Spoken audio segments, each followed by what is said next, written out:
Good afternoon, ladies and gentlemen, distinguished guests, and online viewers worldwide. Welcome to the 2024 Town Prize Masters Forum in Rule of Law. Soochow University is very privileged and honored to host and to welcome all to this important forum on the topic of contemporary challenges on human rights and global justice. We are holding this special event in a concert hall because Soochow University is famed for her music department and the many renowned musicians on her faculty. To show our utmost hospitality, we'd like to present music performance as the prelude to this most significant event by having the most famous musician whose voice can be heard almost every evening on radio. Ladies and gentlemen, may I present to you Dr. Peng Guangling and his outstanding colleagues and students.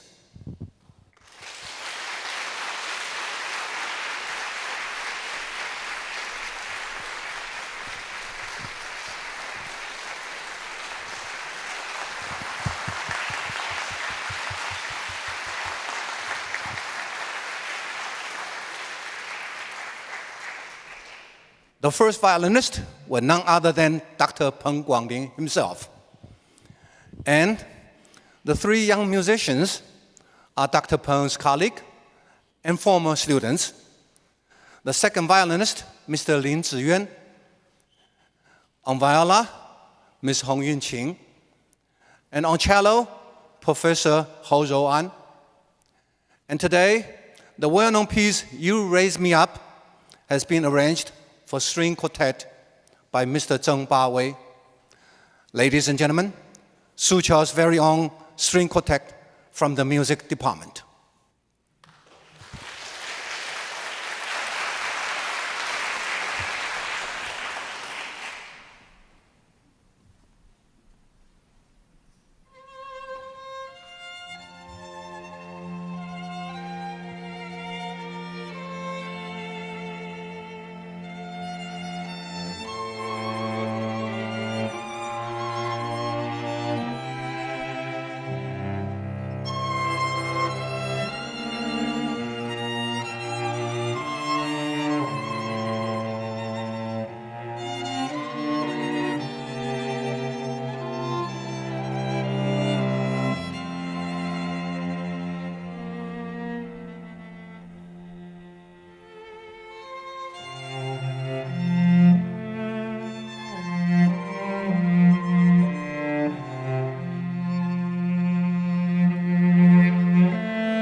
Thank you very much for the wonderful music.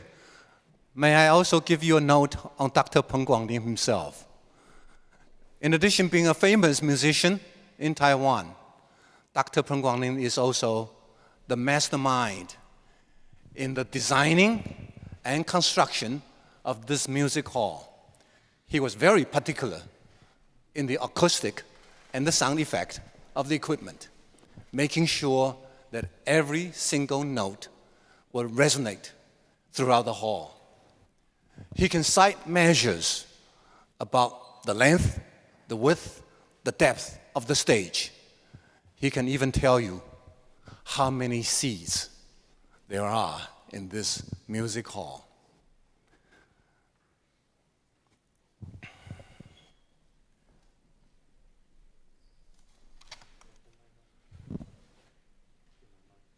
To officiate the opening of this special event, ladies and gentlemen, I have the honor of inviting the president of Soochow University, Dr. Zhan Qianlong, to give his welcoming remarks.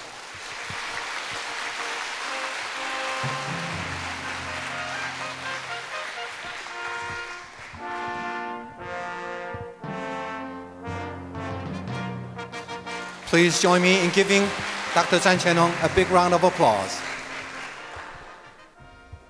Your Excellency, Professor Mary Robinson, distinguished guests, honorable members of the Tang Prize Foundation, esteemed scholar, and dear student, good afternoon. Today, we are deeply honored to welcome Professor Mary Robinson, a globally renowned advocate for human rights and justice. As a former president of Ireland and a pioneer in the field of human rights, the rule of law, and inspiration to countless people around the world, it is a true privilege to have her with us today. First, I would like to express our sincere gratitude and deep respect to you, Professor Robinson.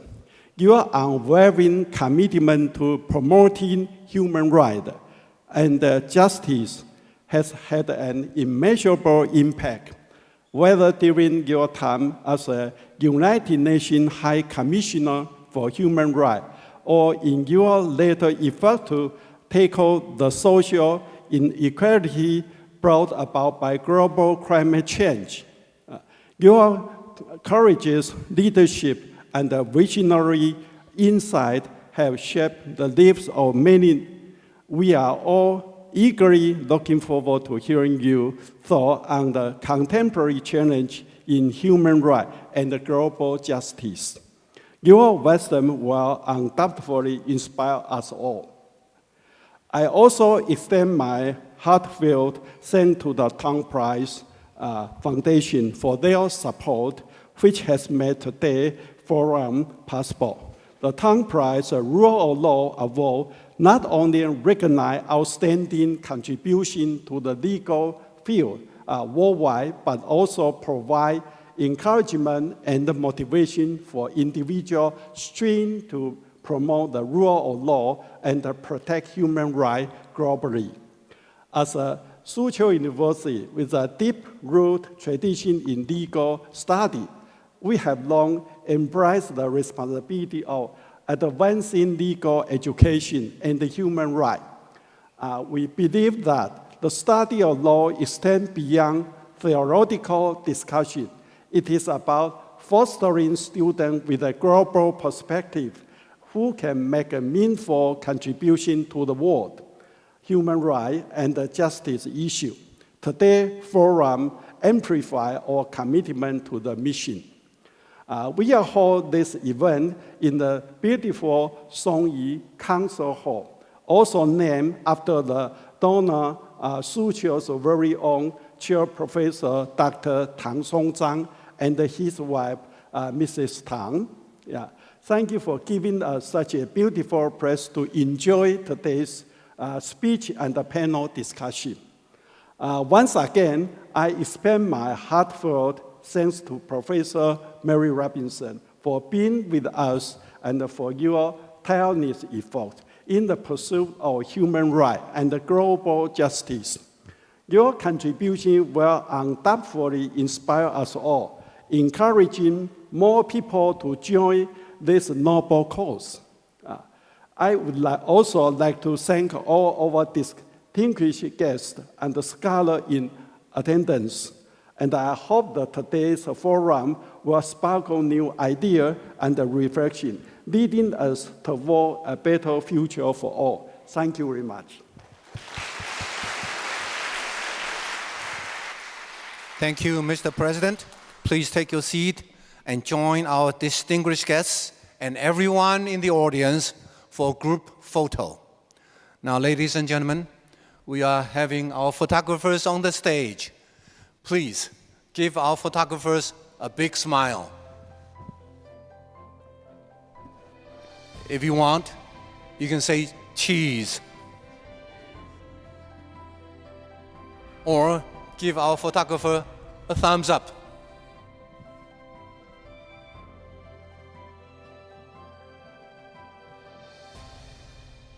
Thank you very much. That was beautiful. Now I would like to invite onto stage the moderator for today's forum, Liberal Arts Chair Professor of Soochow University, Professor Huang Mo, to please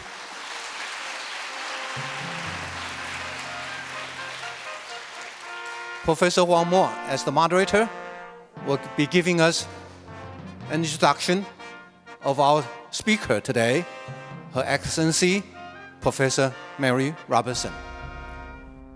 Professor Huang, please.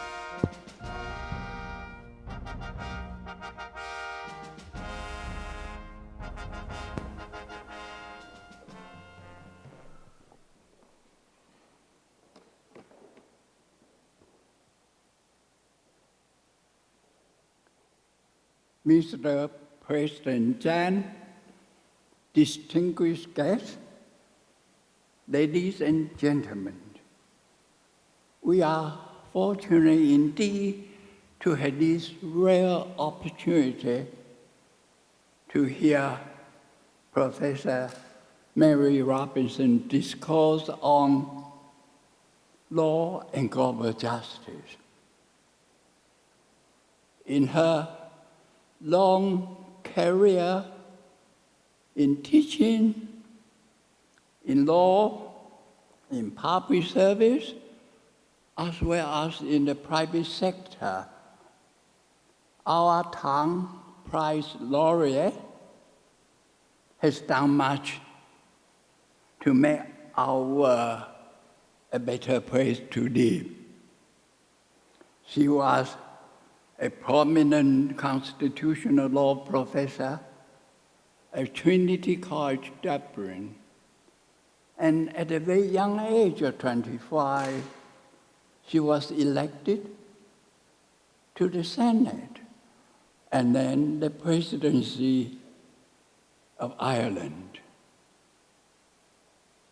In her position as the UN High Commissioner for Human Rights, she expanded her vision and horizon and took the whole world into her care. In so many fields, in women's rights, in protecting the environment, and in the promotion of human rights, justice, and peace. Professor Mary Robinson has left her mark. We shall all be grateful to her. As for us living in Taiwan, it would be mistaken if you think she did not touch our life. Our effort to set up a National Human Rights Commission, which has taken us more than 20 years to achieve, were inspired by her dedication and tireless work to encourage and to assist all nations to move to establish a national human rights institution in accordance with the Paris Principle. And we have done that. Now, it's my great honor and pleasure to present to you our Tang Prize laureate and the most distinguished former UN High Commissioner for Human Rights, Madame Mary Robinson.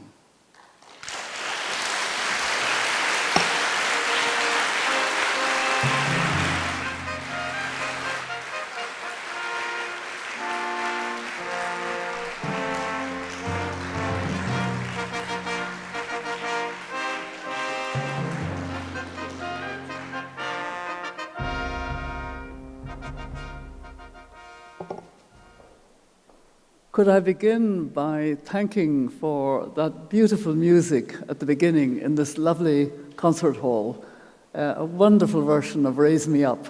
I felt uplifted, which is very helpful when I have the challenge of giving this master's opening and knowing there is a very distinguished panel which will join me very shortly.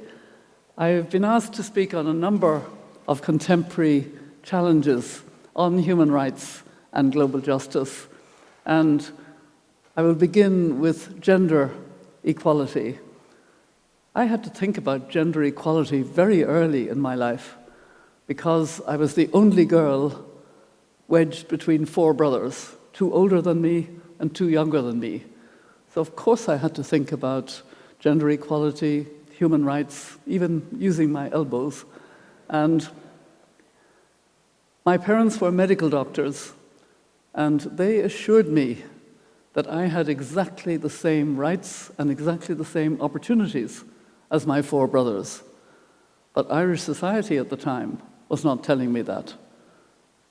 The woman's place was in the home. It was in our constitution. And there was no sense of equality in Ireland at the time. And I think that's what brought me to want to study law. I wanted to study law as an instrument for social justice. That was my sole reason for wanting to study law. And after 4 years in Trinity, in the honours course in legal science, I was lucky enough to get a fellowship to the Harvard Law School. And I remember very vividly that year, 1967 to 68.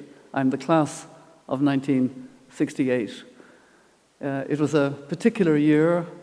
My American law student contemporaries were worried about an immoral war, as they saw it, the war in Vietnam. And some of them were actually trying to dodge the draft. And in April, Martin Luther King was assassinated, and just after I graduated, Robert Kennedy was assassinated. At the time, those were 2 horrendous and notable assassinations, because it wasn't, I think, like today when we have so much violence that issues like that don't have the same resonance. But what I recalled from that year in Harvard was that my young friends and other students were taking leadership. They were actually trying to make a difference. They were going into the civil rights program or the poverty program in the southern part of the United States. And that was so different from the Ireland that I was growing up in. Because in Ireland, you waited, and you waited your turn, and you waited. And if you were a woman, you didn't have much turn to wait for. And so when I came back to Ireland and started to practice law in 1968, there was an election in early 1969 of the two houses of our parliament. And in our Senate, which has 60 members, there are 6 university seats. And traditionally and inevitably, it was elderly male professors who would get those 6 seats. And because of my experience in Harvard, and actually what my husband Nick, or husband-to-be Nick, called my Harvard humility. He meant the opposite. Not humility, but somehow a kind of willingness to take on and change things. I challenged the system and got the support to be elected to the Senate at the age of 25. And the reason I recount that is because it opened up further opportunities for me. I had also, in 1969, become the Reed Professor of Constitutional and Criminal Law in Trinity College. It's a trust that established the professorship for a practicing young lawyer. So you had the title professor and a very poor salary, so it wasn't a real professorship in every sense, but it was nonetheless a professorship.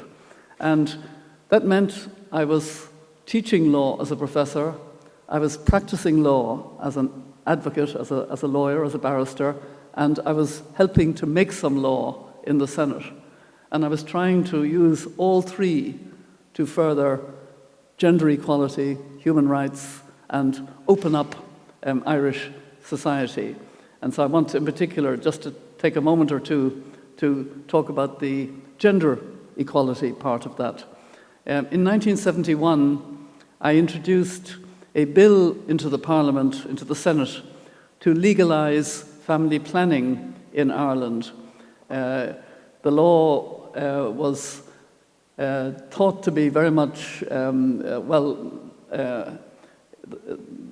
law at the time was that married women could only avail of the contraceptive pill if they had the written permission of their doctor that they had cycle regulation problems. And I remember we used to joke as women that it must have been the Irish weather that so many women had cycle regulation problems, trying to get access to contraceptives. But also, it was against the law to buy or sell a condom, and it was not against the law to use it, but just to buy or sell. And there was a lot of discussion among young people, but Ireland was a very conservative country. And when I introduced this bill on family planning, I suddenly changed from being a somewhat popular figure because I had been elected to the Senate at a young age, to a very, very unpopular figure. I got hate mail, hate letters. It was the time, obviously, before social media, but those hate letters were very painful. I was being called a witch from hell, and I was being told that I was undermining all the morals in Ireland, and this was a terrible thing to do. And they were very rough letters, tough letters. And I actually had been affected by those letters, so my husband decided to burn them, or we decided together. And actually we regretted it afterwards because we are natural archivists, and we regret the loss of that indication of the views and the opinion at that time about reproductive health and rights and family planning. And the members of the Senate didn't want to give approval to the bill being published. So it is the only example so far in Irish legislative history that a measure put forward by a senator, and with the help of 2 male senators, so you have to have 3 to support a bill, did not get published as a document of the Senate. Of course, everybody knew what was in it. It was in all the newspapers, it was written up, it was criticized, it was approved by some, but it was not official. They just would not do it. In fact, one senator came in with white gloves, would not touch the order paper that had this. I mean, you cannot even know how strong the adverse opinion was in this very Catholic Ireland of the time. And we persisted. In 1973, we had switched the subject to health. So we moved it from a criminal law bill to being a health family planning bill in 1973. And that actually got printed and got a second reading. And we withdrew it because the government of the day said they would bring in legislation on family planning. And when they did, half the cabinet voted against it, and that bill didn't succeed. So it took another 7 years for a different government to actually change the law. So 9 years, more than 9 years in all, to get that law changed. I also recall working with some other senators on other measures like removing the status of illegitimacy for children. Under our law, children born outside marriage were regarded as illegitimate, and we felt this was a wrong word entirely for a human being. And so we again, when we put forward the bill, we withdrew it in favor of a government bill, which did come in much more quickly. And there were many other examples of discriminations. I remember a very good friend of mine, a poet called Ivan Boland, a very good Irish poet who died, sadly, a year or two ago, and she was a very close friend. She was a member of the Women's Liberation Movement. I wasn't a member of the Women's Liberation Movement, but I was their lawyer. You know, I would help them with cases or any problems or give them advice. And she came to me and she said, or she rang me, and she said, "I'm going to a meeting. Can you give me 7 laws that discriminate against women?" And I said, "Ivan, why only 7? I can give you more." "Oh, no, 7's a good number." That's all I could remember, you know. But that again gives you an idea that we were not short of laws. One of the ones, and I'll come back to the case, was about women not being able to serve on juries. Married women had to retire from the civil service if they became married. You know, there were a whole lot of legislative discriminations. But it was important to be able to raise these issues and try to bring in legislation that would change the law. But perhaps the cases that I was involved in the courts were more impactful in the sense that it was possible to have more success. Let me put it that way. It was possible to win more cases. And I recall in particular the cases that made a difference not just for the individual applicant, but for a whole range of people. And they're the ones that I just want to spend a little bit of time talking about. A case that I particularly enjoyed working on started without me. It started with the client herself. Josie Airy was a poor woman from a city in the south of Ireland called Cork. Her husband was beating her. There was no divorce in Ireland. She'd already got an order from the lowest court to stop the beating, but it didn't stop. So she wanted to get a separation. No divorce, just a separation. But to do that, she would have to go into the High Court. And the High Court was complex. So she went to lawyers, she tried. No lawyer would take her because she was very poor. She couldn't afford to pay. So she wrote a letter to a body she had heard of in the newspapers called the European Commission on Human Rights. And the letter was full of irrelevance, but there was something in that letter. And the lawyers in the Commission on Human Rights said, I think we will send this to the Irish government and see what they say. So they sent the letter to the government, and the government, of course, said there is no barrier to a woman going in as an individual plaintiff. She can go into court. And the lawyers of the Commission were not entirely satisfied that was, they felt anybody can walk into the Ritz Hotel, but can they afford to, it's one thing to say it's accessible, but what if it's complicated and procedural and difficult, which of course the High Court was. So the Commission on Human Rights provided legal aid to Josie Airy, and that's where I became involved as a barrister. And it was an extraordinary pleasure in many ways to plead her case and to show that this was contrary to Article 8 of the European Convention, protection of family life.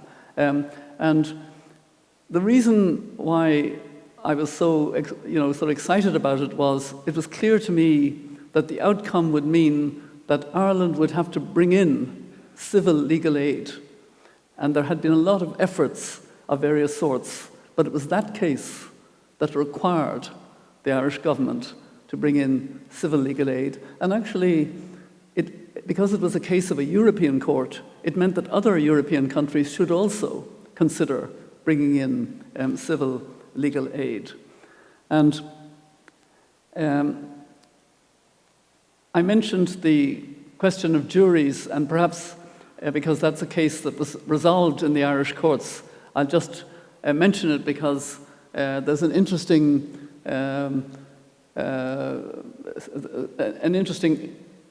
new judge appeared on the hearing before the Supreme Court.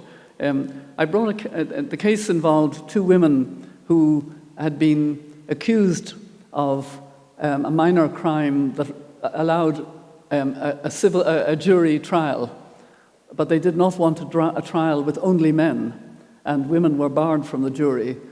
And as we were researching and arguing the case, we were aware that in the United States, exactly the same issue was being argued before the federal Supreme Court in the United States. And just before this case called De Burca and Anderson against Ireland came for hearing before the Supreme Court, it was decided favorably in the United States. The United States Federal Supreme Court decided that women could not be discriminated against and refused to be able to serve on juries. And when we came in to the Supreme Court to plead this case, the Chief Justice of the United States sat in the court. He was invited, he was visiting Ireland, and he was very intrigued to know about the same, and they just invited him to sit in for the morning, which was very unusual. And it's just a memory of how sometimes jurisdictions can help each other, very different jurisdictions. And we did succeed in the Supreme Court in Ireland. And I just want to mention the last case that I pleaded in court because it was a very impactful case for poor women in Ireland. Our social welfare code was based on the husband, the man, and everything flowed from that. So when married women got unemployment benefit, it was less than a man would get, and for a shorter period. And so two women, Mrs. Cotter and Mrs. McDermott, wanted to litigate that. And we succeeded in, well, first of all, when we went to the High Court, the president of the High Court at the time felt that there was some merit in our case, but it was because of European legislation. And he said, I'm not going to decide that myself. I'm going to refer it to the court in Luxembourg for a definitive ruling on whether the directive on equal pay and equal opportunity of the European Union was directly applicable in Ireland and allowed Mrs. Cotter and Mrs. McDermott to have the standing to plead it. And so the President of the High Court referred the case to the European Court, and I argued that case before the European Court, and the European Court gave a very strong ruling in our favour, very strong ruling. And it went back to the High Court for decision. And the High Court President understood the implications of giving it the full implementation that Mrs. Cotter and Mrs. McDermott had been discriminated against in their social welfare benefit, unemployment benefit, and he kind of gave a partial judgment that as of the future, this would apply. But he was not prepared to consider, in their case, back payment, what they had lost in not getting the maternity, the unemployment benefit, because he was aware there were actually hundreds, if not thousands, of similar married women who had been discriminated against over the years, and therefore, so he made a ruling that it would only apply as of the future. And we were not happy with that, because the court ruling of the European Court had been much broader than that and hadn't implied only for the future. So we appealed to the Irish Supreme Court, and the Irish Supreme Court decided to go back to Europe. And meanwhile, I was nominated to be a candidate for the presidency. So I had stopped practicing law. And then this case came up for hearing in October of 1990, and the election was in November. And I said, but I have to do it. It's so complicated. Nobody else can come in now and take this forward. I need to go for my clients. And I remember, saying, do you want to win or do you want to go back to law? I mean, make up your mind. And I said, look, just let me do this one case.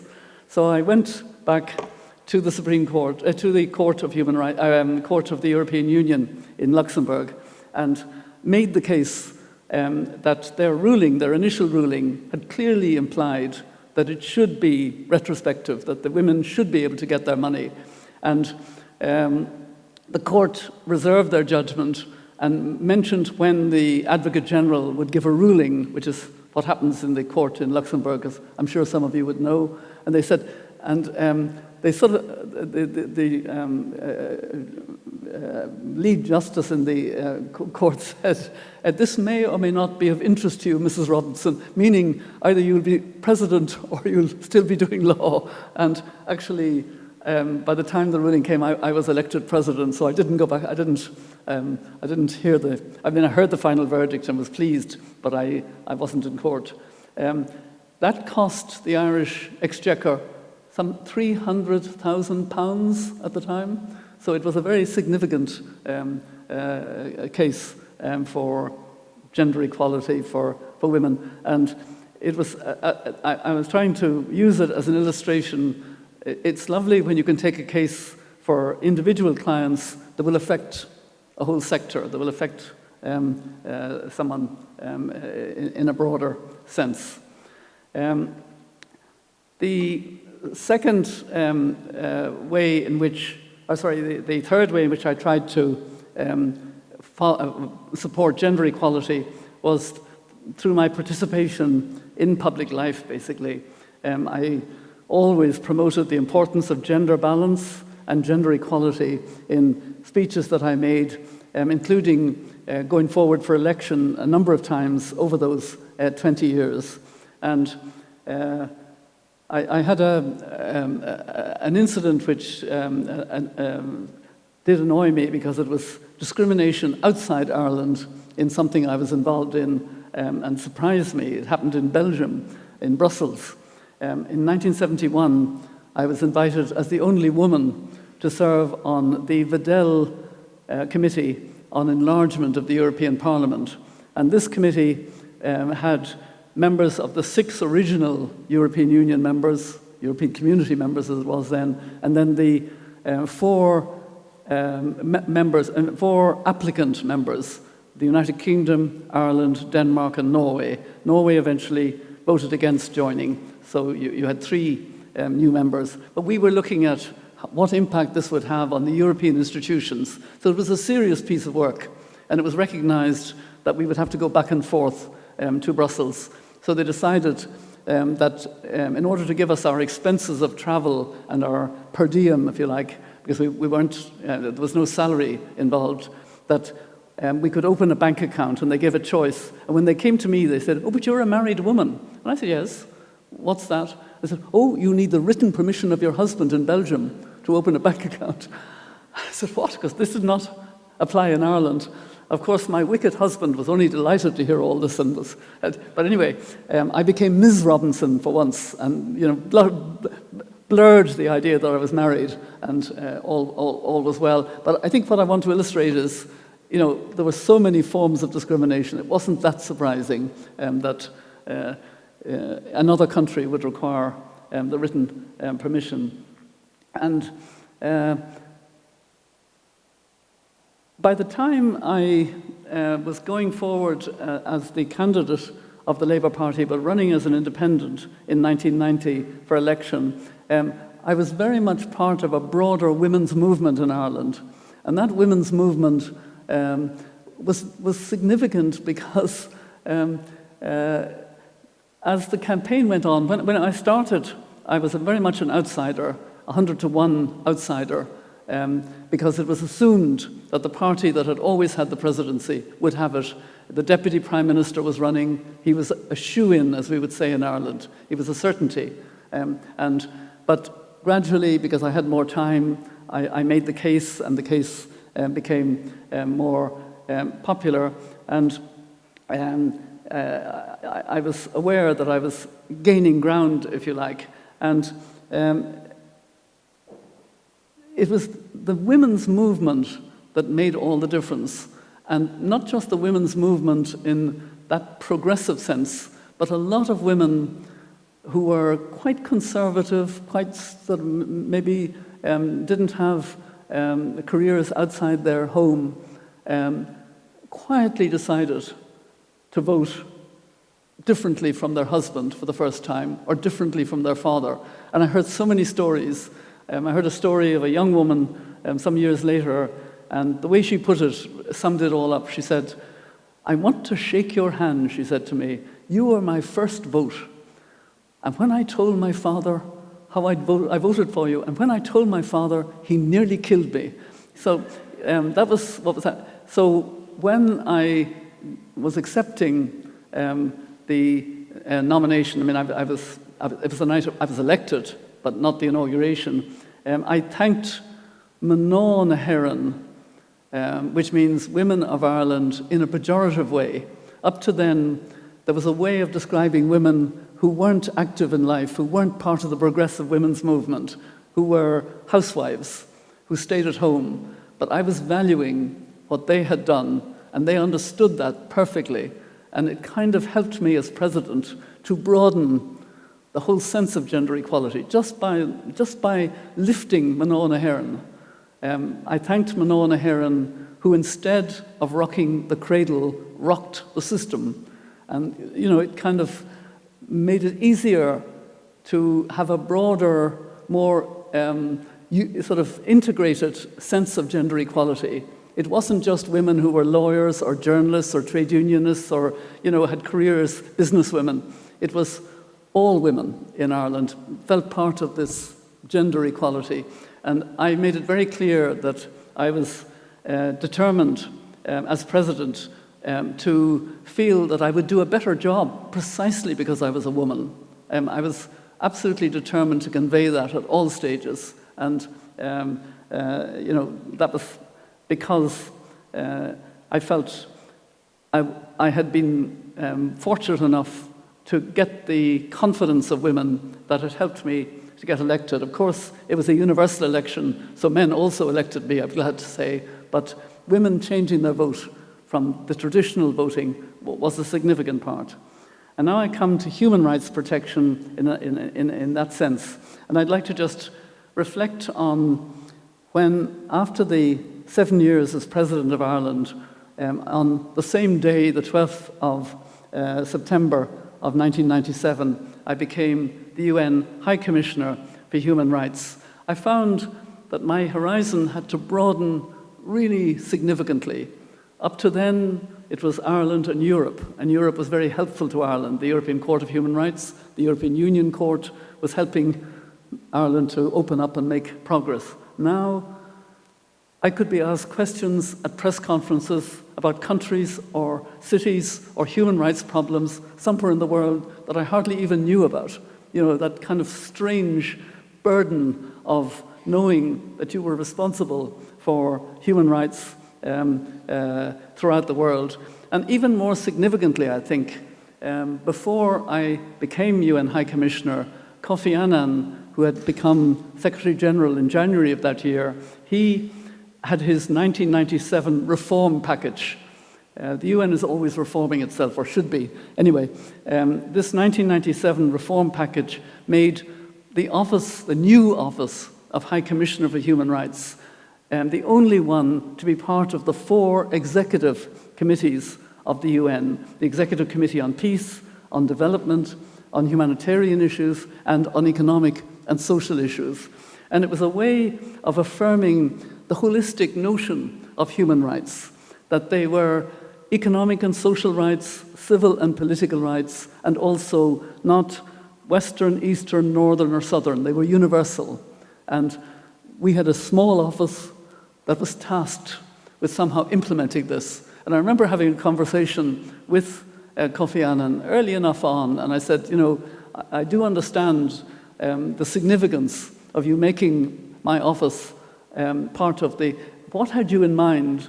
And he smiled and he said, no, Mary, that's for you to figure out. So, you know, it was a case of really trying to work with the way in which the UN worked, the treaty bodies, the work of the rapporteurs. All of them were underfunded, all of them were complaining at the time.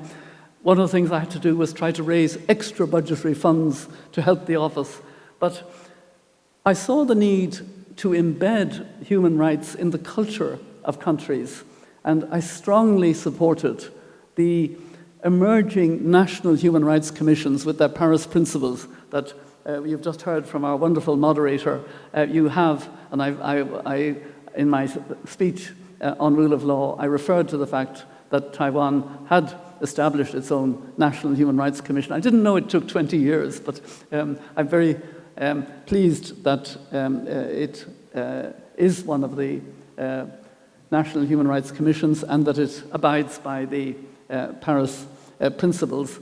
I attended quite a number of the regional meetings of National Human Rights Commissions, and I felt that this was an important way of really embedding in the culture of countries. Obviously, governments do have the main responsibility to protect human rights, but it's also extremely important to have vibrant civil society organizations and individual champions. And I must say, like many of you, I would say, I'm very worried about the shrinking of civil society space in so many countries. We keep hearing this, great complaints from human rights defenders. It's much tougher now, and I'm sure we will want to talk about this a bit. And anyone who protests suddenly finds themselves characterized as a terrorist. The awful problem of the overuse of the word terrorism since the terrible attacks in the United States of 9/11 of the and I want to speak a bit about business and human rights, because I had a very interesting evolution in my own thinking on business and human rights, because there was a small unit in the Office of High Commissioner for Human Rights dealing with business. And the way in which the office, the unit, dealt with business was that business was, by definition, bad. Business was violating and abusing human rights. And I felt, I'm sure, and I know, yes, there are many cases where that is true. Mining companies, not respecting the land or water rights and lots of other things. But, that seems a bit narrow. And I was part of the support for the Global Compact on Business and Human Rights, which Kofi Annan launched in 1999. And I was very pleased that human rights were the first two principles of the Global Compact, then labor rights and environmental rights. And it allowed a recognition that business can also be on the right side of issues of human rights. And I became the founding chair of the Institute for Human Rights and Business, and I know that the Institute has worked here in Taiwan on human rights issues. I mentioned that in my laureate address. And I'm also linked to another very good large website and human rights activists in the Business and Human Rights Resource Center. They are competitive friends, I would say. They both do very good work on human rights. And the Business and Human Rights Resource Center inaugurated a Mary Robinson speaker series 15 years ago. We had our 15th speaker series just before the UN General Assembly. In the last few years since COVID, it has been done virtually, which means you can reach a much larger audience. And what they do is they bring human rights activists from ground level, but also business leaders on the right side of the thing. So it's a very good way of showing the different ways in which business is supportive or may not be supportive of human rights, and the importance of the guidelines on business and human rights, etc. And I turn now to global justice and local content, which is the next section I was invited to speak about. And this is where I very much want to emphasize the importance of a climate justice approach to the climate and nature crisis. I say that with some humility because actually I came very late to the climate change crisis. During my 7 years as President of Ireland, I spoke about the environment, but I didn't mention climate change because we weren't aware. Yes, I'm sure there were Irish scientists, climate scientists, who probably were writing theses about it, but the general population and their president, we were not aware of what was happening elsewhere. And then I became UN High Commissioner for Human Rights, and I became aware of the importance of climate change, but there was another part of the UN dealing with it, and I didn't connect it to my large portfolio in the UN of human rights, gender equality, rights of indigenous peoples, rights of people with disabilities. I didn't make the connection. It was immediately afterwards, in 2002, 2003, 2004, I had already established a small NGO called Realizing Rights, working in African countries, mainly on economic and social rights. And it was so clear at that time, 2003 in particular, and 2004 and on, the impact was palpable. Women would say to me, "Is God punishing us? What is happening? We don't understand. The rainy seasons don't come. We have long periods of drought and then flash flooding that's destroyed the school. This is outside our experience. What is happening?"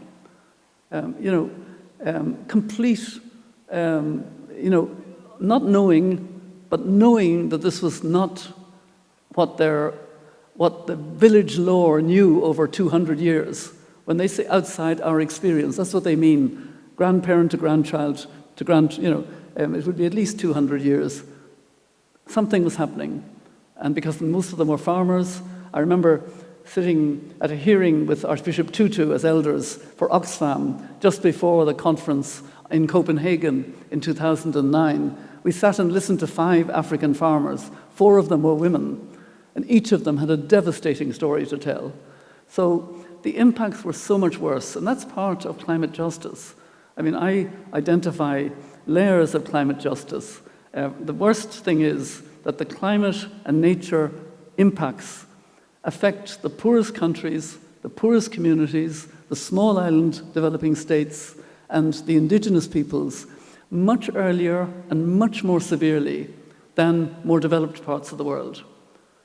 Secondly, within that, women suffer much more devastatingly because they are the farmers, because they have to go and get the water, and if there's drought, etc. And if there's a heavy typhoon flooding or whatever, they have long skirts, they hold their babies, and they die. And we know from figures much more women and children die in climate disasters than men. So from so many points of view, and then women are building resilience on the ground, but they don't get the climate funding. The climate funding doesn't reach the grassroots level. I believe that it will be better for our sense of the urgency of climate if we make it more people-centered in dealing with it. And this is more difficult now because of the geopolitical divides and the emergence of a multipolar world, which is posing challenges to the fundamental values of human rights as set out in the Universal Declaration of Human Rights. I mean, autocratic governments and populism pose threats, as does the overuse of branding protesters, including now even climate protesters, as terrorists, since the terrible attacks in the United States of 9/11. Those divides have affected the work of the United Nations, as we know. In fact, it was an illustration of that during the Summit of the Future, which I attended just before coming here, for the first time ever, there was a summit of heads of state where there was actually voting. Usually, when it's a summit of heads of state, it's all agreed beforehand. They come as heads of state to speak, but the work is done. That's the way the UN always worked. This time, there could not be final agreement. Russia objected, and 4 or 5 countries supported Russia in objecting. The UN, in these summits, in resolutions on the summit, it's by consensus. So consensus shouldn't mean everybody, but actually it does mean you cannot have, certainly a large country like Russia objecting, you cannot have agreement. How to resolve this? Unfortunately, Uganda was prompted to put forward a procedural motion not to allow the Russian resolution to go to a vote. And the procedural motion could be voted on by majority. So a large majority, all except about 7, voted in favor of the procedural motion that the Russian resolution should not be put. And you could feel the tension in the room when the President of the General Assembly said, "And I now put the resolution to adopt the Pact of the Future." Bang! He put the gavel down so fast because nobody objected. It was, now this is new. This just is an indication of how significant the shifts are and how difficult it's going to be to get consensus. And I think I should say a brief word about the way in which we live in a world dominated by social media, which again has power for good, but also a very dark side. And I think the impact on young people of social media is something we need to think about very seriously, because I think we're allowing too much bullying and mental health problems, etc., of young people, because we haven't got proper constraints on what can be used in. And we faced attacks on truth. We faced denial, for example, of results of elections and misinformation at a serious level. And these are all aggravated by the impact of generative AI. So that's another issue. And I should have mentioned when I was talking about business and human rights, because I'm sure we'll want to discuss it, the backsliding now on ESR, on economic, social, and ESG, sorry, economic, social, and governance issues, which corporations had been adopting, and good corporations are still adopting, but the pushback is very heavy, especially in the United States. There are states in the United States now which are forbidding corporations to promote economic, social, and environmental factors in their business. And then also the diversity and inclusion is under threat. So let me close my remarks, and we'll get to the panel discussion, by referring to what the elders are trying to do in this difficult and fractured world. Since I'm now currently chair of the elders, we have been promoting, and I said this in my laureate speech, long view leadership. But what I wanted to say here in this Masters forum, that we've actually amended our way of talking about the long view leadership as a result of an intergenerational meeting which we held in New York during the UN General Assembly week. We had young leaders discussing with us the existential threats that the elders focus on. We have three major existential threats: the climate and nature crisis, the nuclear weapons crisis, and the pandemic crisis, because we still haven't learned the lessons of COVID. We're still not ready for the next global pandemic. And then across all those, there is the potential, either for good or for bad, of artificial intelligence, generative artificial intelligence. And so, we have been putting forward our ideas. We have said, think beyond short-term political cycles and deliver solutions for both current and future generations. Recognize that enduring answers require compromise and collaboration for the good of the whole world. Show compassion for all people, designing sustainable policies which respect that everyone is born free and equal in dignity and rights.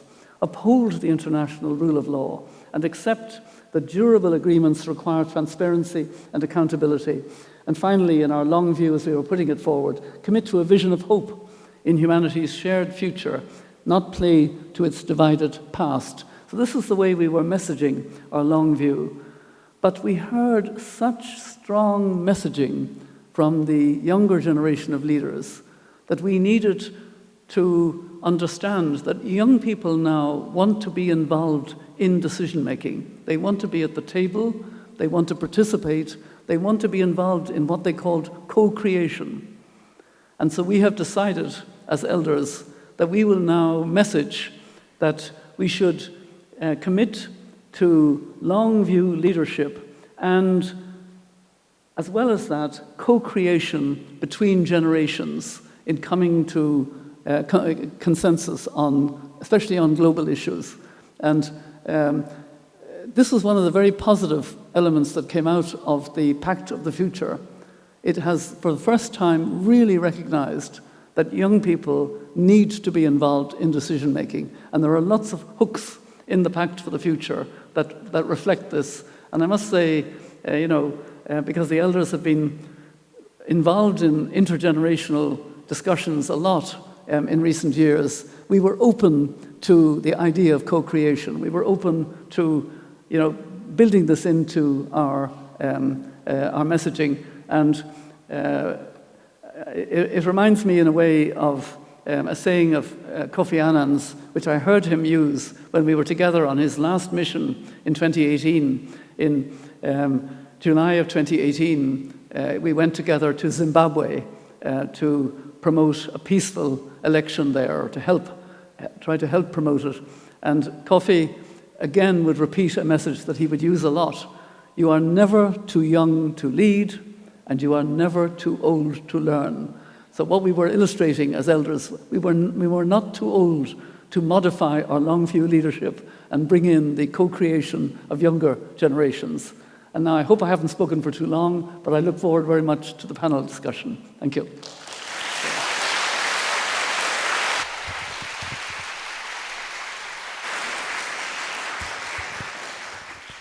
Thank you very much, Professor Robinson. As you sit on the sofa on stage, I will have Professor Wang Mo join you momentarily. So, Professor Wang Mo, would you please, you will be our moderator for today for the panel discussion. Ladies and gentlemen, let's please welcome Professor Wang Mo on stage again.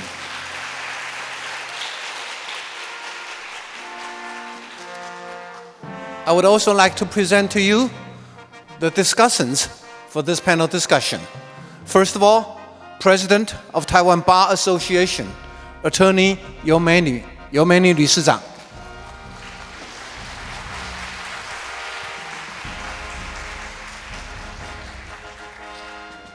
Chair Professor of National Taiwan University, Professor 岳俊荣教授。Last but not least, Special Senior Counsel of D&D, Attorneys at Law, Professor Nigel Lee, 李律师。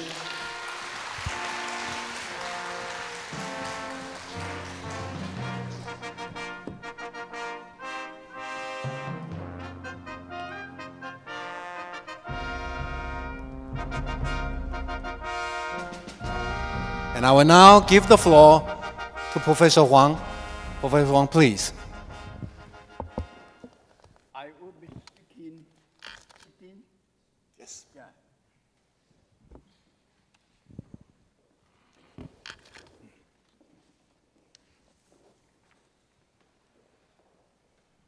I think you agree with me that we could not assemble a more illustrious panelists for this forum.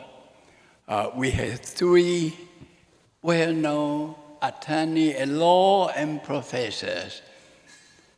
First, we go to Professor Nigel Lee. I will briefly introduce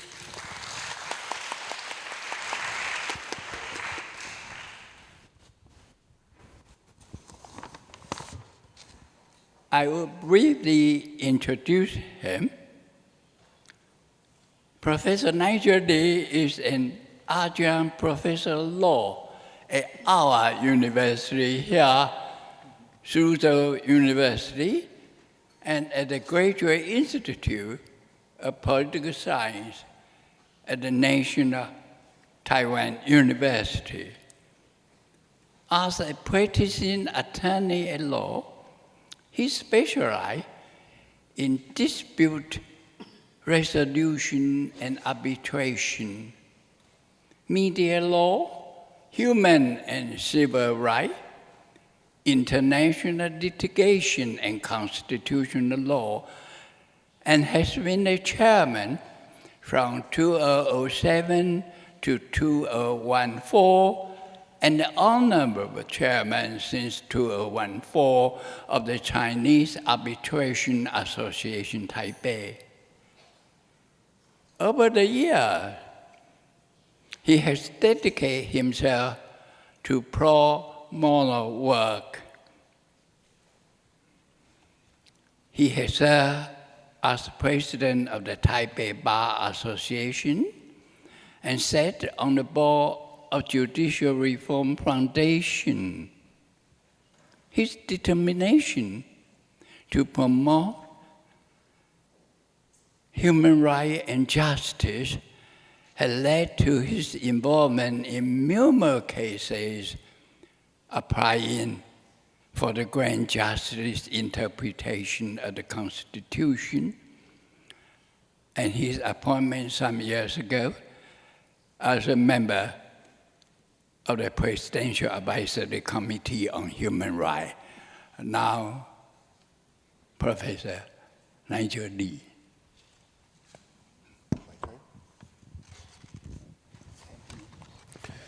Thank you, Professor Huang.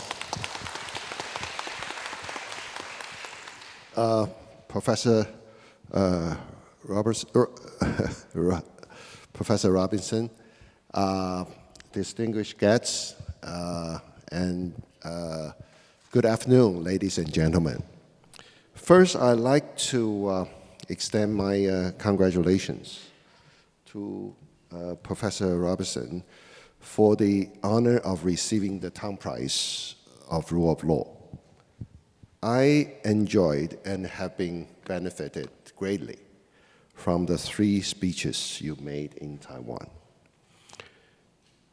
Today, you have referred to the Universal Declaration of Human Rights, UDHR, and pointed out that the fundamental values set out thereby are now facing new challenges in the nowadays multipolar world. When UDHR was first discussed and designed back in 1948, one of the vice chairs of its drafting meetings, P.C. Zhang, was a delegate from the Republic of China that later moved its government to Taiwan. The issues about judicial enforcement of human rights in the international arena were once studied, but without concrete results. With P.C. Zhang's suggestion, these issues were then shelved pending the next stage of making the UDHR a legal binding norm, further to the first stage of adopting it as a declaration only.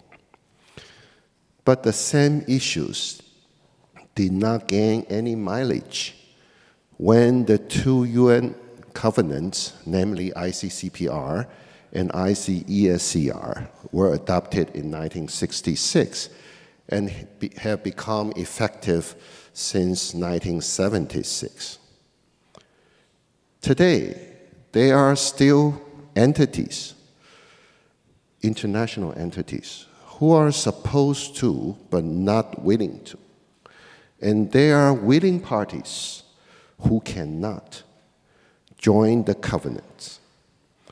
In the year of 2008, Taiwan, the same old Republic China, with a smaller size of territories, ratified and by statute incorporated 2 covenants into the domestic legal order. But the depository was rejected by the UN for political reasons, nothing to do with human rights protection. Back to the implementation issues. Until today, individual victims and many international entities, including such as Rohingyas and others, do not enjoy legal standing in the ICJ to defend their human rights from serious encroachment by their own government or foreign governments. On the other hand, 20-some years after the 2 covenants became law, Rome Statute was adopted. Although Rome Statute has successfully established in the ICC court since, but it is not a human rights forum per se.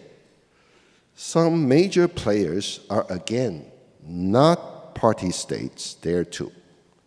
So, Professor Robinson, would you please shed some light upon feasible ways to enlist support from major powerful players within the global village to join party to important international treaties, such as the 2 UN covenants and other fundamental human rights treaties, or even other important norms such as Rome Statute or UNCLOS, and so forth? That's my first question. I have another question in mind. Gladly, rights to environment are gradually gaining wider recognition as a new branch of fundamental human rights. But rights are rights only if remedy is available. Ubi jus, ibi remedium. Voluntary compliance is extremely important to rule of law. But voluntary compliance cannot be all the rule of law has, or particularly the international rule of law. Professor Robinson, could you please share some thoughts about prospects of creating legal mechanism in international forum to extend direct remedies to individual human rights victims for, say, environmental sufferings, so that rights can be rightly right? And international rule of law in its true sense can be established and seen beyond state borders and beyond what we have now as but weak and often ignored international criminal law mechanisms. I look forward to your answers. Thoughts? Thank you. Sure.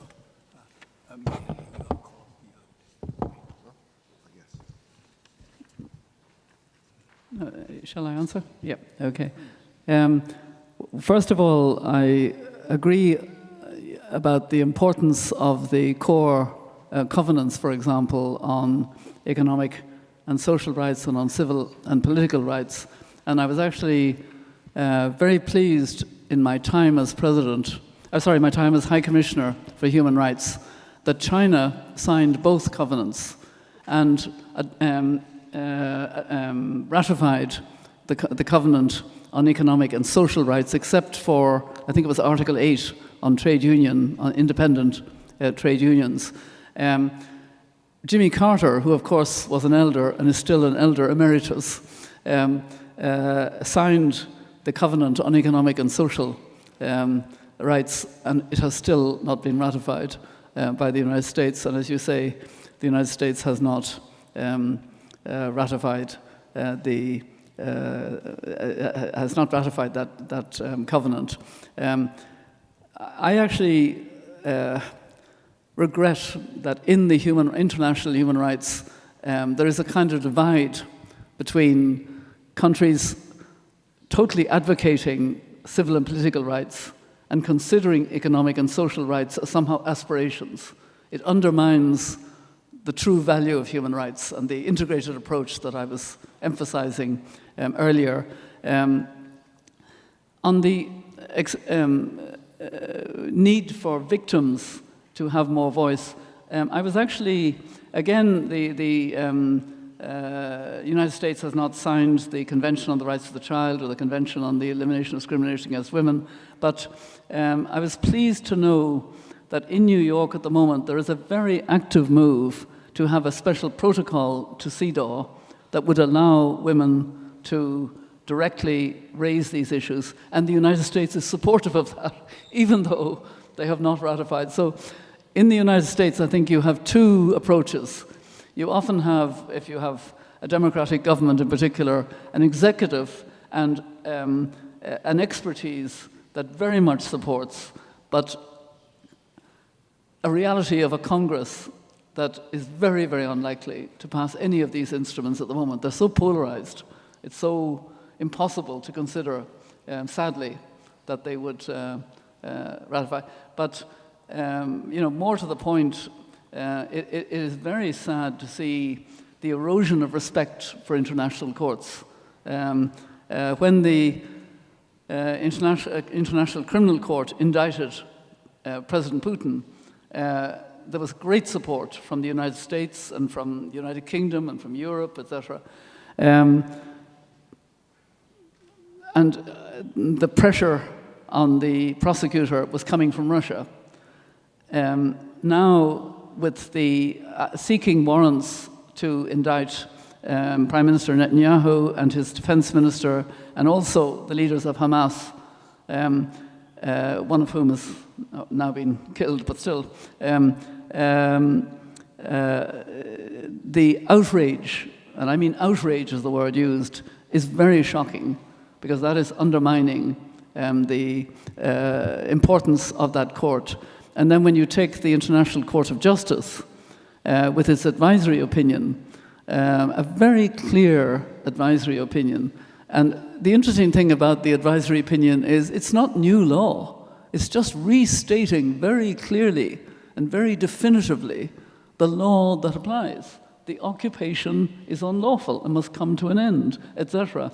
Clearly stating obligations of states. And I think it was 38 of the special rapporteurs and I think, came out in strong support and calling for what the elders have called for. Stop the military support for, use restraints on military support to rein in what is happening. And that unfortunately has not happened.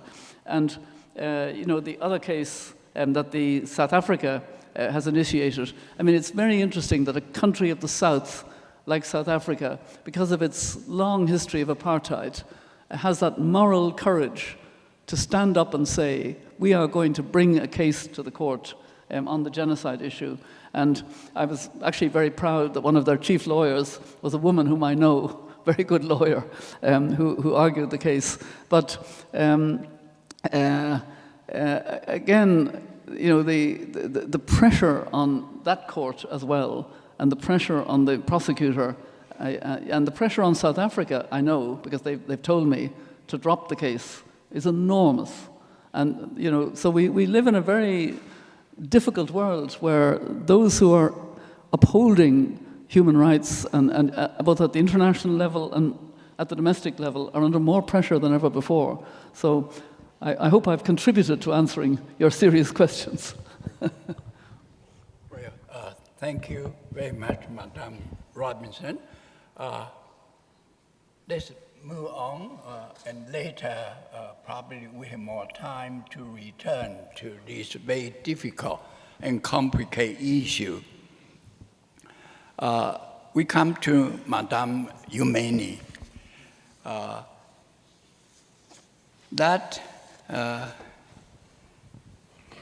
I know Madame Youmeni for many, many years. She is the president of the Taiwan Bar Association, have been served with distinction as an attorney at law and a member of the legislative EN 2012 to 2020. She has been and still is a very powerful advocate for gender equality, for women's rights, and LGBT+, among many other great projects.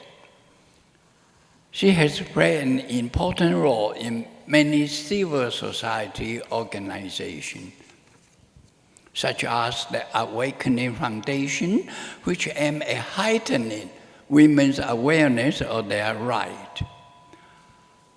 As a lawmaker, she was instrumental in the legalization of the same-sex marriage in 2019, the first in Asia, and in crafting the law establishment, the National Human Rights Commission. Due to her excellent performance in so many fields, she was awarded the National Order of Merit by the government of France in 2020. Now, Madame Youmeni.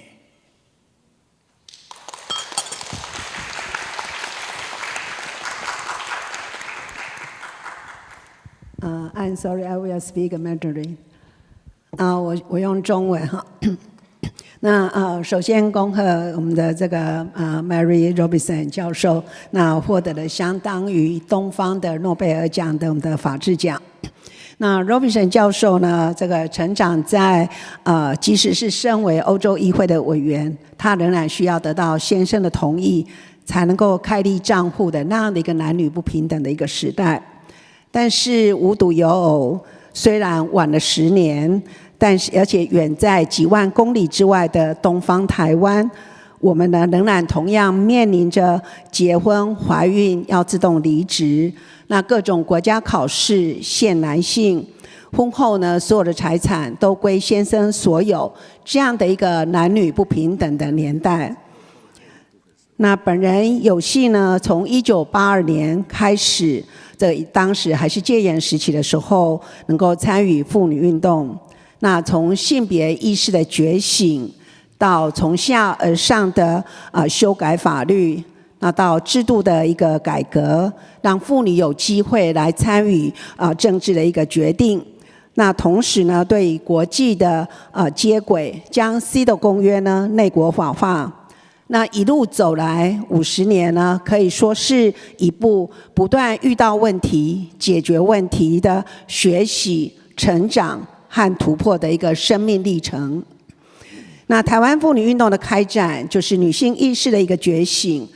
台湾女性意识的觉醒的萌芽，那要追溯到1970年代的戒严时期。由前副总统吕秀莲，她将妇运的种子带回了台湾。那1976年，她创立了拓荒者出版社，那出版女性主义相关的出版物，并且呢，创设了保护你专线，来保护这些的受暴的妇女。那后来在1979年美丽岛事件的政治事件的时候，吕秀莲被捕入狱。那让这个初刚萌芽的女权运动呢，面临了中断的一个危机。那到了1982年的时候，与吕秀莲呢一起创办保护你专线的李元珍，她创办了妇女新知杂志社，那探讨中华文化5000年的这文化对妇女的影响。那希望能够去武存精，使妇女运动呢能够得以呢延续。该杂志呢，在1984年的时候，妇女节发表了性骚扰知多少的一个问卷调查。那第一次呢，从国外引进了问卷调查跟 sexual harassment 这样的一个名词。那调查的结果有高达84%的妇女朋友都有被性骚扰的经验，那引起很大的震撼。所以呢，媒体呢就把它列为头条新闻，成为国家大事。那这也给妇女新知呢很大的一个启发，可以呢善用每一年的妇女节，那来丢议题，引起呢社会的一个震撼跟省思。那此后呢，我们就看到每一年的妇女节就会有像妇女工作年，探讨为什么妇女到了职场要签切结书，结婚怀孕要自动离职，为什么许多的国家的考试都限男性。那例如家庭主妇年，探讨家庭主妇的财产到底在哪里？为什么结婚了以后，所有财产都归先生所有？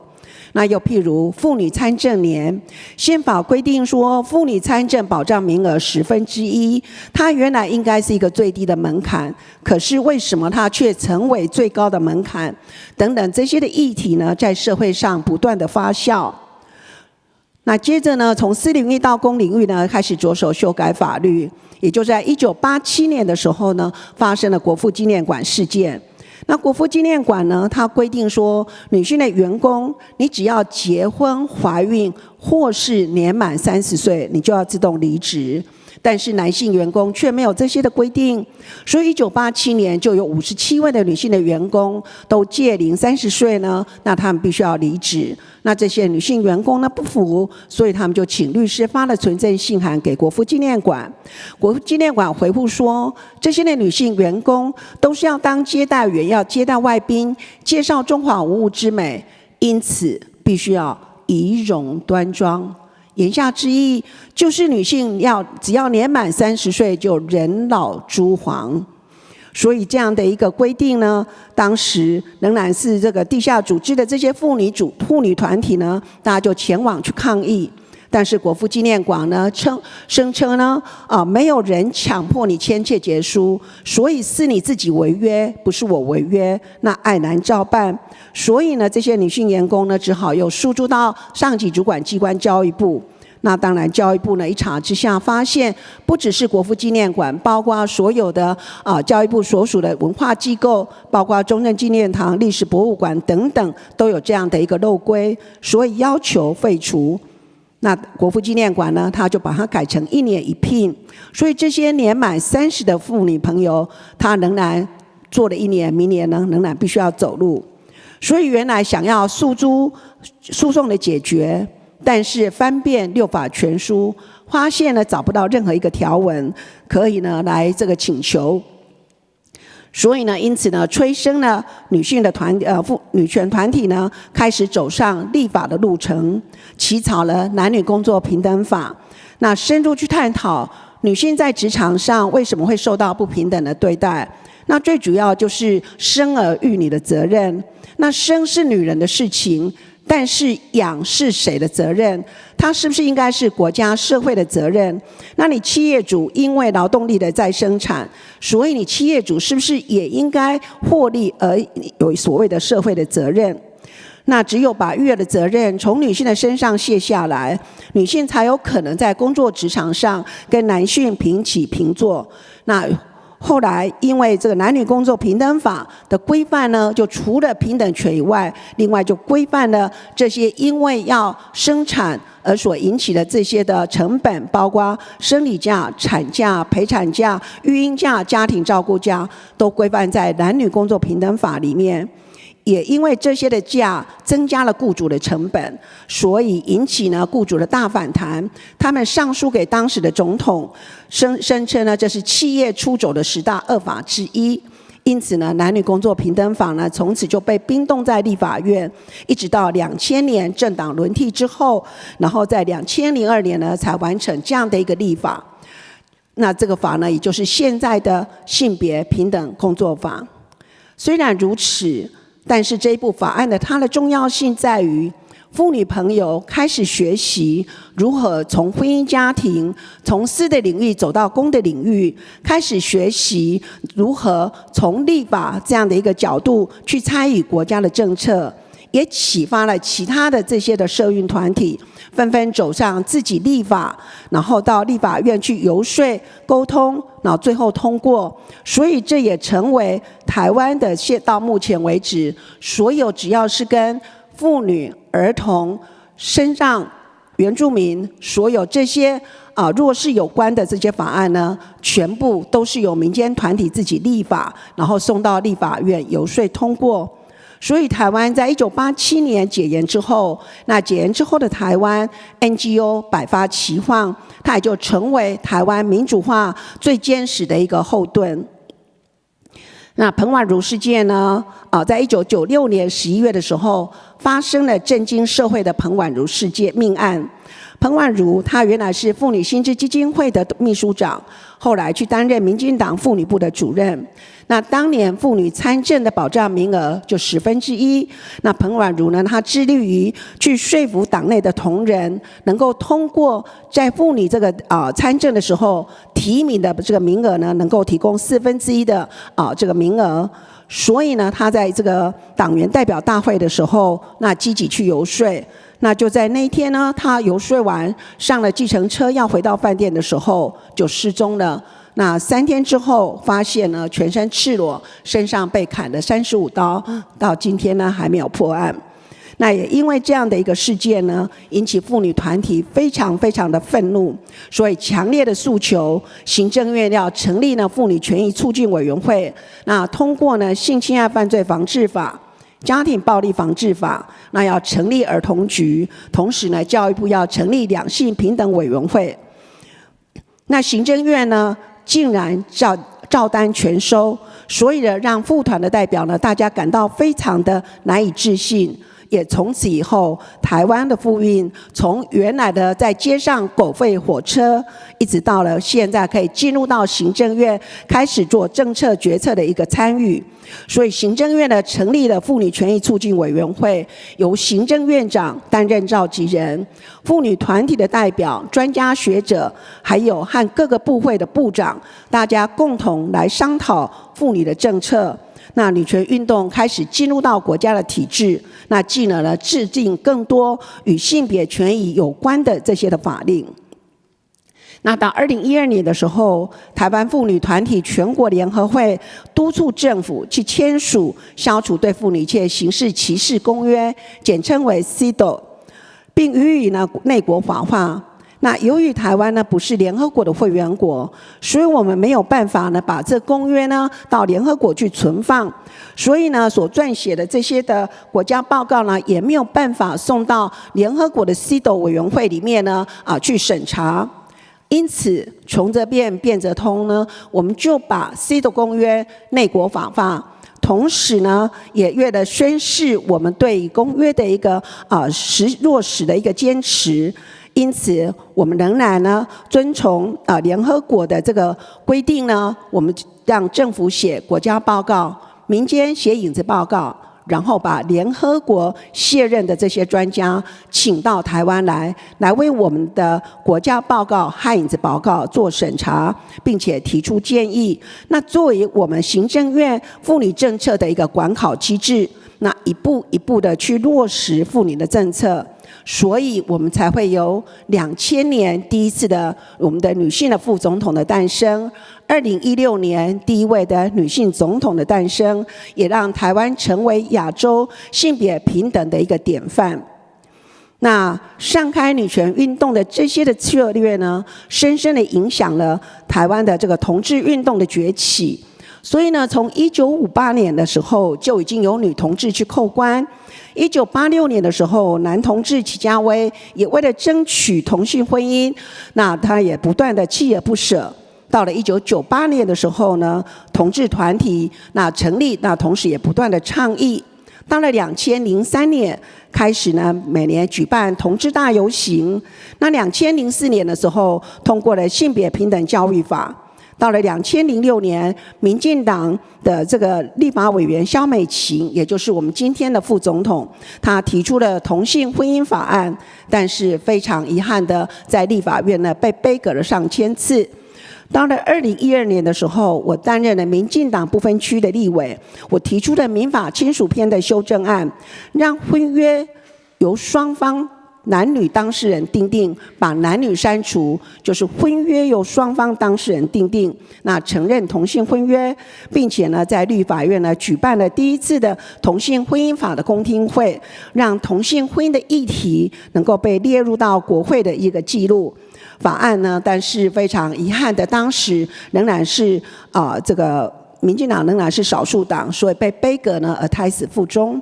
到2016年的时候，以自由民主、法治、人权为核心价值的民进党，在行政跟立法第一次政党轮替。所以呢，在第一次的政党轮替之后呢，而且台湾选出了第一位支持同婚法案的女性总统蔡英文。她同时呢提名了这个近半数的自由派的大法官。因此，从2016年开始，台湾呢历经了立法、释宪、公投、立法这样4个阶段呢，终于在2019年的5月24号呢，同性婚姻呢正式合法化，所以让台湾成为亚洲第一个同性婚姻合法化的国家。但是因为反同方的一个强烈的杯葛，同性婚姻呢，它就只能够订立专法，并不能够给予共同收养，也不能够给予跨国婚姻和人工生殖。所以同志团体仍然继续的奋斗，透过个案的诉讼，那继续的努力，终于呢，跨国同婚在2023年1月的时候，经由内政部的行政命令准予结婚登记。同时呢，在2023年，也就去年的5月的时候，我们立法院也立法通过可以共同收养。那同时呢，这个最富争议的两岸的同婚的议题呢，也在今年的9月刚刚呢，陆委会以行政命令呢，准许两岸的这个同志呢，他们能够在台湾办理结婚登记。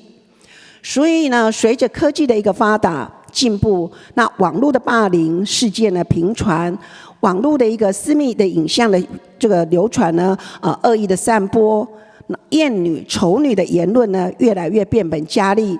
那侵害隐私权的这些肉搜的这个猖獗，那真假讯息的这个夹杂的这样的一个恶意的攻击，那这个尤其呢这样的一个恶意攻击的这些言论呢，永远留存。那如何能够有遗忘权，把这些的恶意的言论呢，把它能够移除，这些等等呢，都侵害着人权的这些议题呢，方兴未艾。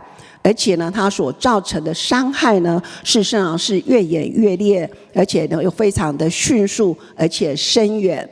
那另外呢，诚如刚刚 Mary 教授所提到的，在国际之间各种的战争、气候变迁，事实上所受害的最大的受害者仍然是女性。所以这些等等的议题呢，都严格的考验着我们的智慧跟智能。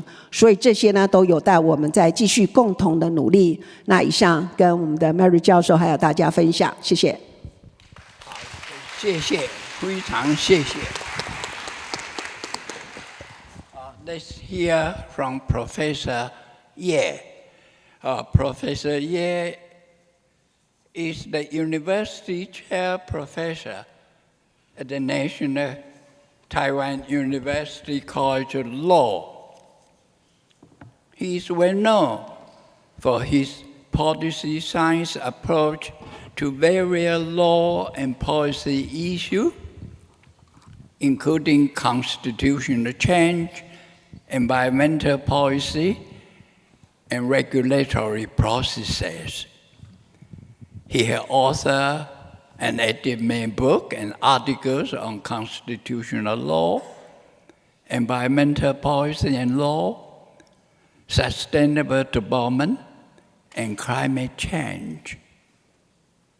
As if to demonstrate again the historical tie between education and politics, political year was moved time and again to serve the government, including serving as Minister without portfolio and Minister of the Research, Development, and Evaluation Commission in the early 2000s, and in more recently, the Minister of the Interior, and then the Minister of Education at a very critical juncture. He was elected a member and Secretary General of the National Assembly that approved constitutional amendment in 2005. Now, Professor Ye, please. Well, thank you so much, Chair Wang, for your most kind note about me. Thank you so much. Professor Robinson, my fellow panelists, ladies and gentlemen, I have greatest pleasure to sit beside Mary Robinson and also getting a chance to talk about. I would like to first respond to a question that is, how can we learn from Professor Robinson? With her high profile and also lots of work being done, and now we recognize her as the 2024 laureate of the Tang Prize in Rule of Law, I would like to propose 3 dimensions. One is humanity. I think Professor Robinson care about people,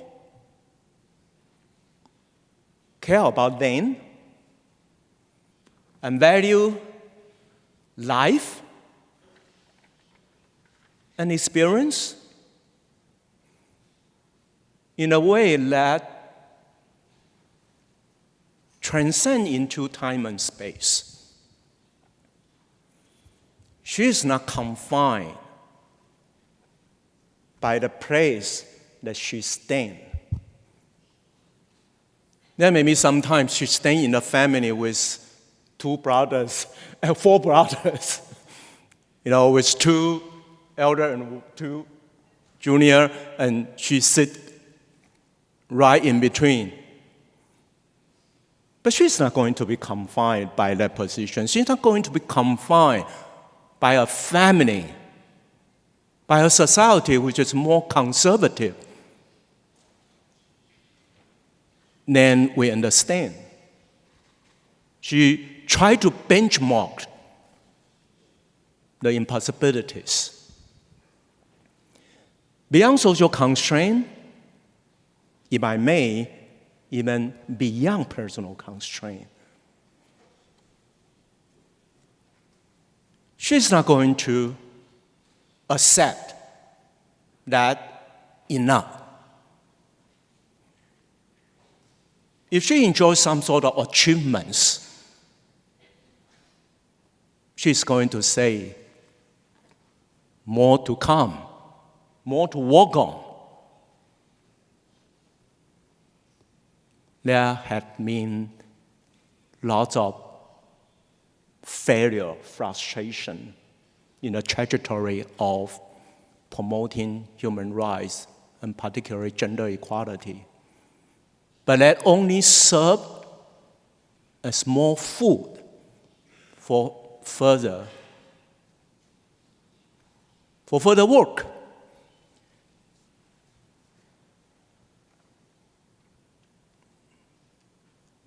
Number 2, I would like to say a lifelong work that is human rights and justice. And I would try to add one point that human rights is gender-centric. I think this is very, very special. Professor Robinson has been caring about gender issues since her earlier career up to now. But let's not stop her from expanding that to a broader human rights concern. So her work on human rights has touched upon all aspects of the human rights issue that we understand today. But at the same time, notwithstanding of that, I found a very rich and very strong attachment to the gender issue that she began with. As we know, that human rights issue could be so broad that we're almost fighting rights versus rights. And in some occasions, we may get lost in this wonderlands of rights advocacy. I found strong foundation of Professor Robinson's human rights advocacy that emphasize fundamental elements of gender, that is body. Sometimes it's inconvenient to talk about body, soul, and belief. Number 3, I would say representation. What Professor Robinson represents for.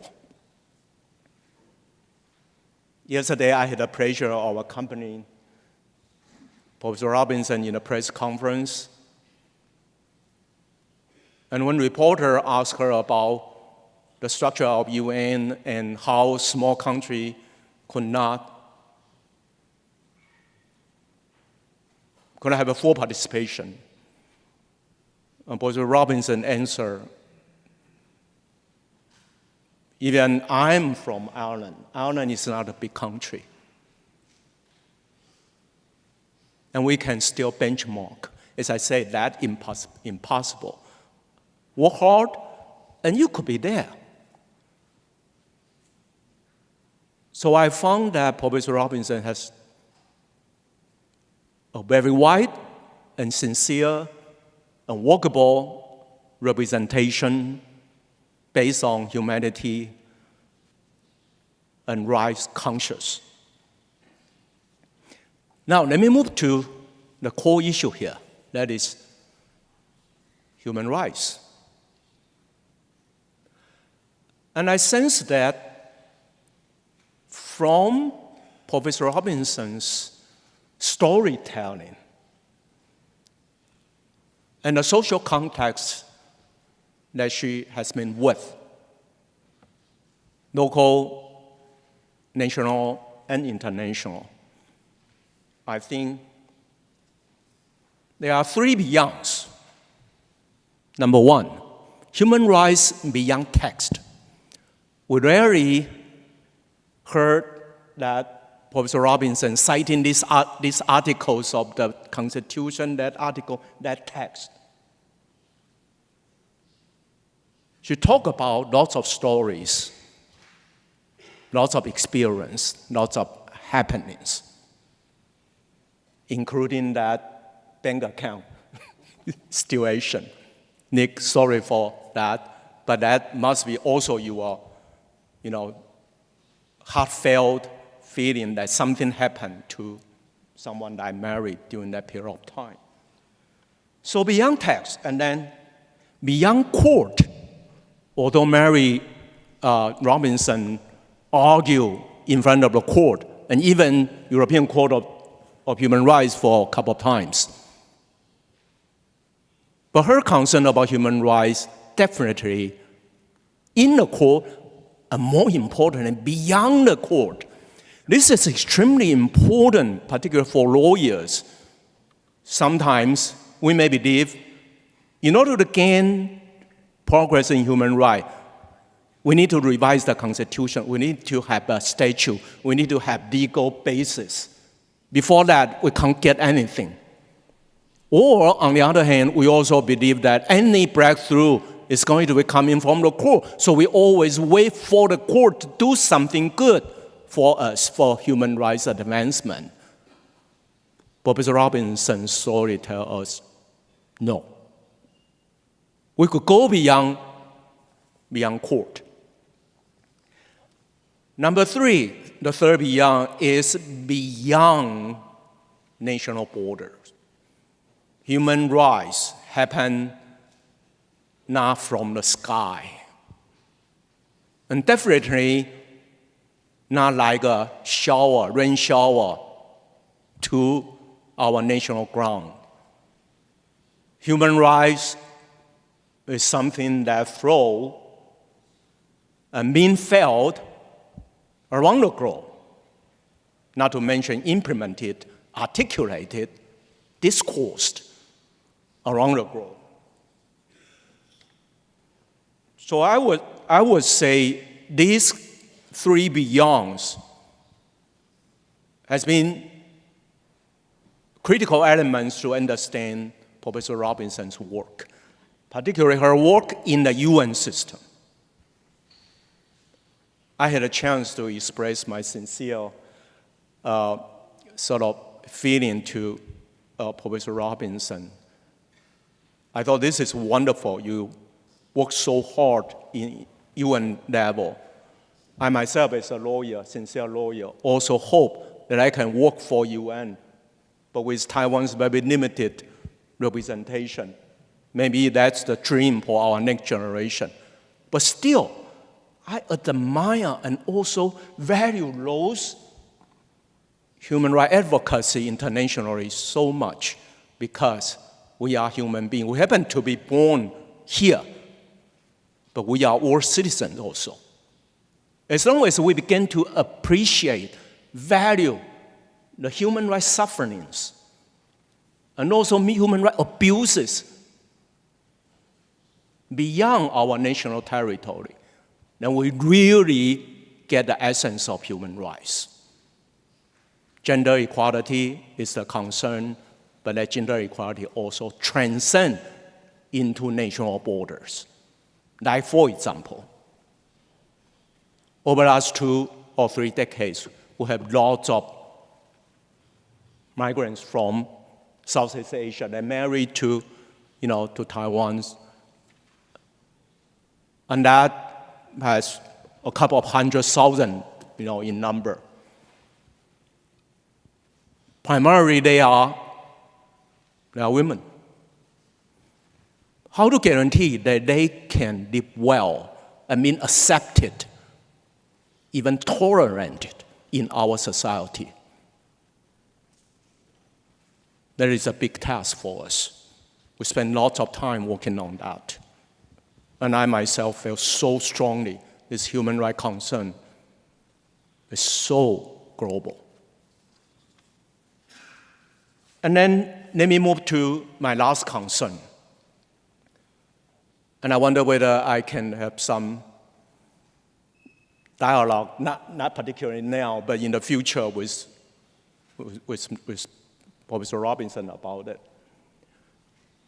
I found nowadays human rights concern has changed dramatically. And that change has been systematic. Maybe I would say there are structural imbalance that we are facing today. I want to mention about war. War changed so much about our constitutional structure. Life is so important, but killing lives seems to be okay as long as we recognize this is a war.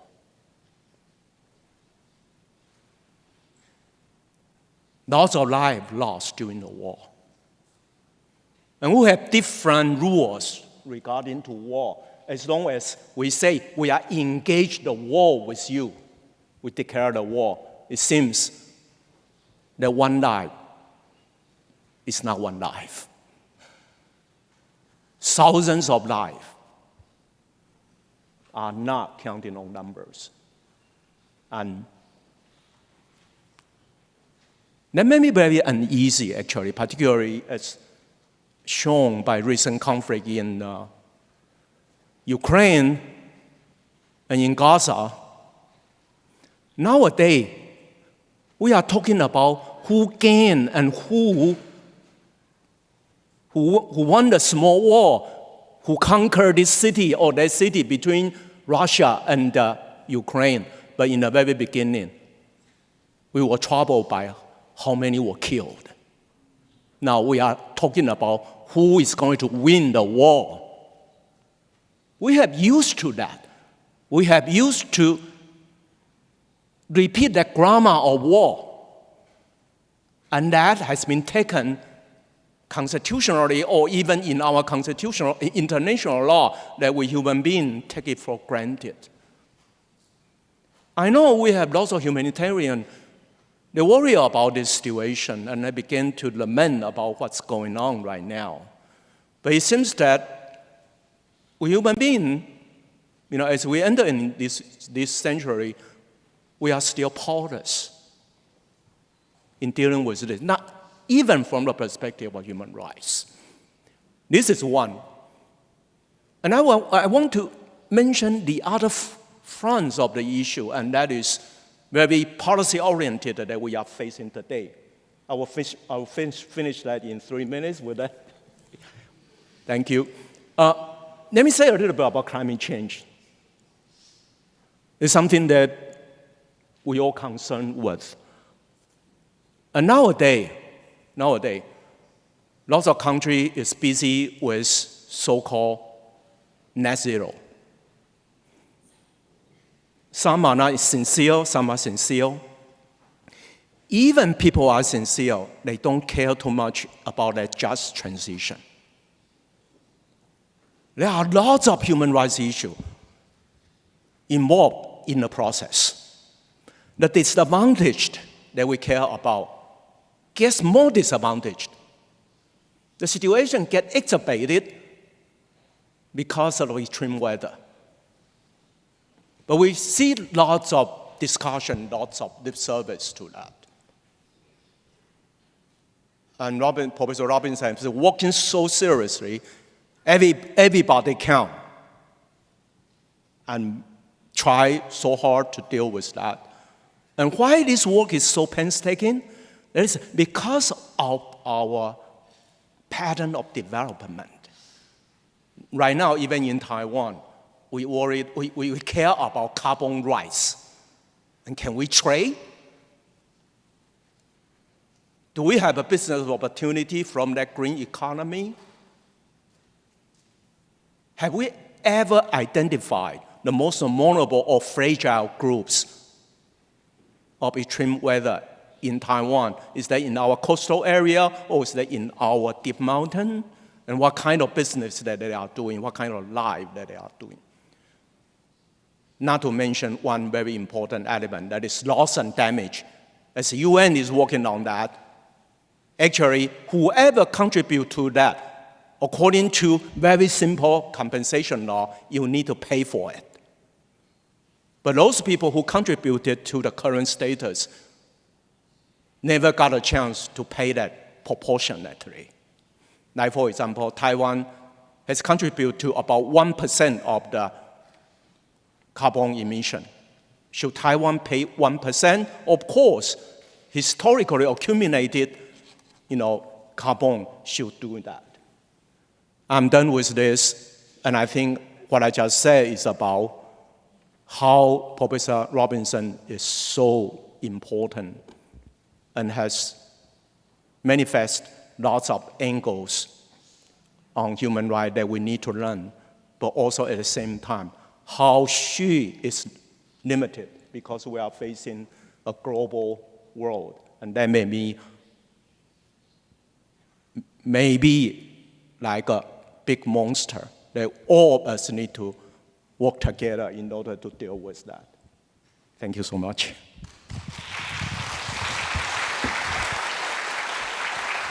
Well, thank you very much. I have received instruction that we must end this forum by 4 o'clock. So we would do without the give and take, and I will give Madame Robinson the last word. And we had to do with that. Thank you. My apologies.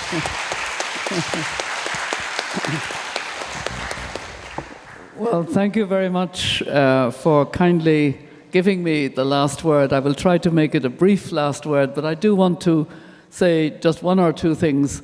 I was lucky enough to have in advance the talk that Attorney Yu Mei-Nu gave, and I heard the translation, but I also had time to think about it. And there are so many similarities with the way we had to work in Ireland to develop. I remember when I took the Norris case, it led to opening up to the same-sex marriage. It took time, but what was good was when we got the vote of the referendum, it wasn't a case of the city different from the rural areas. It was actually a very comprehensive yes to same-sex marriage. One county alone said no. And then got criticized. So it meant that in cities and in rural areas, in what was formerly a very Catholic-dominated country, people just thought they are entitled to love each other. They love each other. Why should they not marry? And this was the human rights dimension, which was very good. The second point, and I think this is broader than just for CEDAW, I have admired the way that Taiwan has been nuanced and clever about not being able to formally ratify, but nonetheless, whether it's in business and human rights or whether it's in CEDAW, tracking carefully, using the standards and abiding to those standards. And that's very clever. You know, it's the best you can do. And I want to admire very specifically that it is. And just one final point, very kind remarks from Professor Ye. I think we've got to know each other more closely than some others, and I do appreciate very much, but I also appreciated the way in which you said that war is very damaging to human rights at the moment because of the way the two wars are being carried out. And two wars dominate: the Russian attack on Ukraine and the response of Israel to the terrible attacks of the 7th of October, but a disproportionate response. But also, we pay no attention to other very significant wars. The war in Sudan is causing such hardship, and it's almost hard to get people to focus now on the humanitarian situation, the human rights situation, the gender, the raping, the violence, and then the long running in the Democratic Republic of Congo, and always the role of countries outside and what they do in those countries. But it's the disrespect for human rights and the sense that some lives are much more important than others, which is completely contrary to the Universal Declaration of Human Rights. So I would very much agree, these are tough times for human rights, for defense of human rights, for defense of international law, for defense of the UN system as a whole. But we've been through tough times before, and we must go through them and go through this one, which, again, I come back to the need for long view leadership of the elders as being, we have to learn again that the only way we will deal with major problems is through collaboration, through listening to each other, through working through the problems for the benefit of all. And so I have enjoyed this conversation, and I, in particular, will take away this very good paper on women's rights, and I appreciate that also very much. So thank you for giving me the last word. I hope I didn't exceed my time. Thank you.